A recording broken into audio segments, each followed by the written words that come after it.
Neste vídeo nós iremos falar sobre sucessão testamentária, através da análise de uma sentença que foi extraída de uma ação de abertura de testamento. Nós vamos analisar este tema. Esta ação ela foi julgada em 2016 e distribuída em uma das varas de família e sucessões do Tribunal de Justiça da Bahia.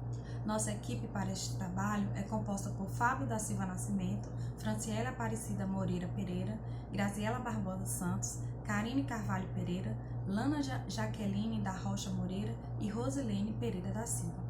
Inicialmente, cumpre salientar que o Código Civil Brasileiro ele admite, além da sucessão legítima, que se processa por lei, a sucessão testamentária, em que a transmissão dos bens do de cujos, ela deriva de uma última vontade manifestada por ele.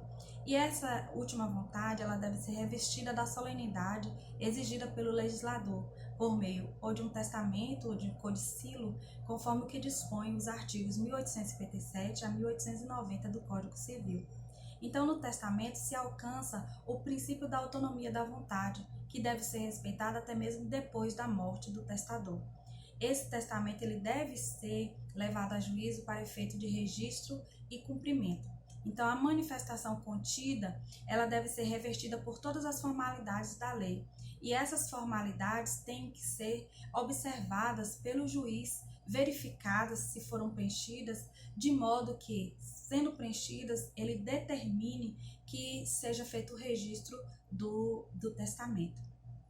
Embora a finalidade do testamento seja dispor dos bens após a morte, pode conter também disposições não patrimoniais, como, por exemplo, o reconhecimento de uma filiação, a nomeação de um tutor ou de um curador. Mas no caso em análise, nós vamos verificar que essa sentença extraída da ação de abertura de testamento trata-se de um testamento público que foi devidamente lavrado em cartório, em que o testador manifesta como sua última vontade que metade dos seus bens seja destinado a um de seus filhos, no caso a sua filha. Então ele torna a filha, além de herdeira legítima, herdeira também testamentária, respeitando a distribuição da parte legítima. Então, nesta ação, é solicitado a dispensa da oitiva do Ministério Público porque não há herdeiro incapaz ou ausente.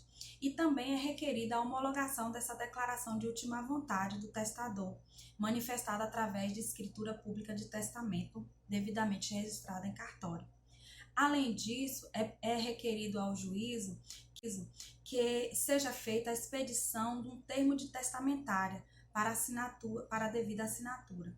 Também se requer que seja lavrada uma autorização para que o inventário seja extrajudicial e não judicial, nos termos da Lei 11.441 de 2007.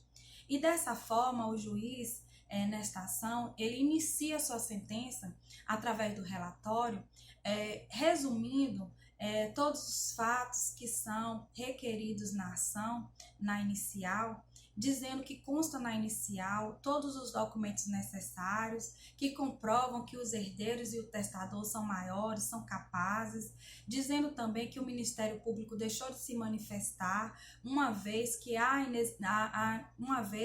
não há herdeiro incapaz ou ausente, e dizendo também que a requerente aceitou o encargo de testamentário. Então, este é o relatório inicial que o juiz faz nessa sentença de ação de abertura de inventário. A decisão do de cujos prevalece como última vontade do testador, que ainda em vida formalizou, mediante as formalidades e requisitos essenciais para dar direito à sua sucessão testamentária. A decisão foi proferida conforme fundamentação do artigo 736 do novo CPC, porém, observados o que se encontra nos parágrafos do artigo 735 do novo CPC. Contudo, o proferimento de decisão se trata de um procedimento autônomo, onde que a jurisdição é voluntária, a fim de garantir a legalidade e validade do testamento, como última vontade. Desta forma, com o registro da escritura pública, o testador juntou todos os documentos necessários para garantir a validade e legalidade do testamento, ficando somente a ser juntado a certidão de óbito, fato esse que seguiu na sequência após o seu óbito. Contudo, A decisão de abertura seguiu conforme o dispositivo legal para resguardar a sucessão testamentária de última vontade do testador. No que tange ao aspecto formal, a disposição de última vontade em tela apresentada os elementos de validade exigidos pelo artigo 1864 do Código Civil, posto que, além do testador, o qual era pessoa capaz, foi firmado por duas testemunhas presentes ao ato, não pairando dúvidas quanto à ocorrência das demais solenidades exigidas na norma substantiva, vez que foi atestada pelo tabelião substituto, o qual detém fé pública a disposição testamentária de metade dos bens do testador não prejudica a legítima dos herdeiros necessário, posto que versa acerca do seu patrimônio disponível, obedecendo ao preceito do artigo 1857, parágrafo 1º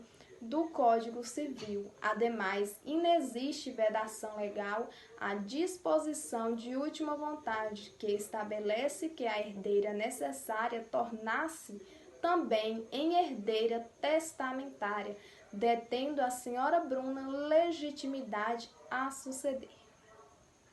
Desta feita, a disposição de última vontade do de cujos ocorreu dentro das formalidades legais, sem quaisquer tipo de vício que invalidasse o seu conteúdo. Assim, a gente pode trazer à baila que, no que tange à autorização judicial para a realização de inventário extrajudicial, nos termos da Lei 11.411, existe aí, então, uma vedação legal, posto que o próprio legislador do novo Código de Processo Civil, ao estabelecer lá na redação do artigo 610, manteve a disposição do Código anterior, lá no artigo 982, que, havendo testamento, ao proceder ao inventário judicial, que, portanto, se o novo legislador intencionasse a realização da partilha de bens ou de cujos pela via administrativa, na hipótese de que o testamento haveria ressalvas na redação, na existência de que o artigo 610 do Código de Processo Civil traria, então, os herdeiros capazes, os concordes, permitindo, assim, então, inventário extrajudicial, que foi o que não ocorreu. Dando prosseguimento, a sentença diz o seguinte: portanto, ainda que capazes todos os herdeiros e que haja concordância entre os mesmos, o que restou demonstrado nos autos, o inventário judicializado é obrigatório na hipótese de existência de disposição testamentária, o que impõe a improcedência do pedido de autorização judicial para a realização de inventário extrajudicial. Ou seja, o que isso quis dizer? Como já é bastante debatido no decorrer do trabalho, apesar de ser admitido o processamento dos inventários e partilhas, também pela via extrajudicial, e o procedimento de apuração do patrimônio líquido deixado pelo falecido, culminando na partilha aos herdeiros, poder ser realizado não só em juízo, mas também por escritura pública perante o tabelião de notas, pode ser realizado de livre escolha pelos interessados. No caso em questão, isso não é possível. Por quê? Como foi enfatizado, o presente parágrafo que eu acabei de ler, mesmo sendo os herdeiros capazes e concordantes do que está acontecendo, o que são requisitos para a realização extrajudicial do inventário, se faz obrigatório na hipótese de existência de disposição testamentária, conforme o que foi disposto no artigo 610 do Código de Processo Civil, que menciona ser autorizado o inventário extrajudicial diretamente em cartório, quando não houver interesse de incapaz ou de disposição de última vontade, que foi o que aconteceu, né, no caso em questão. Por isso, se justifica a improcedência do pedido de autorização judicial para a realização de inventário extrajudicial. Ante o exposto, homologo por sentença, para que surta seus efeitos jurídicos, o testamento público aludido, em todos os seus termos, julgo parcialmente procedentes os pedidos iniciais. Determino também a abertura, registro e consequente cumprimento do testamento público referido. Confirmo a decisão que determinou a expedição do termo de fiel testamenteira requerente. Julgo extinto o feito com resolução do mérito, nos termos do artigo 487, inciso 1º do Código de Processo Civil.